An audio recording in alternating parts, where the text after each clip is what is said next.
કોઈ પણ વ્યક્તિને જીવન જીવવાનો અફસોસ ત્યારે જ થતો હોય છે જ્યારે તે વ્યક્તિને જેવું જીવવું જોઈએ, જેમ જીવવું જોઈએ તેમ તે જીવ્યો નથી હોતો.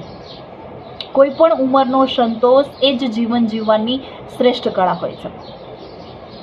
ઘણી વખત તમે મોટી ઉંમરની વ્યક્તિને એવું કહેતા સાંભળ્યા હશે કે હવે મને જીવનમાં કોઈ અફસોસ નથી, મેં મારું જીવન જીવી લીધું.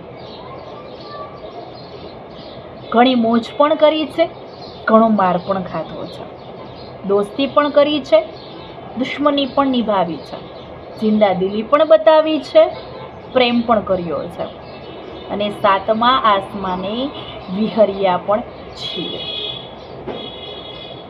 પરંતુ અફસોસ કોઈ મોટી ઉંમરની કે જીવન જીવી ચૂકેલી વ્યક્તિ એમ કેમ નથી કહેતી યાર કે મને જીવન જીવવાની ખૂબ મજા આવી હો. હવે કારણ સમજાય છે કે એ વ્યક્તિ એટલા માટે એવું નથી કહેતી કારણ કે તે વ્યક્તિ સાચા અર્થમાં જીવન જીવે જ નથી હોતી.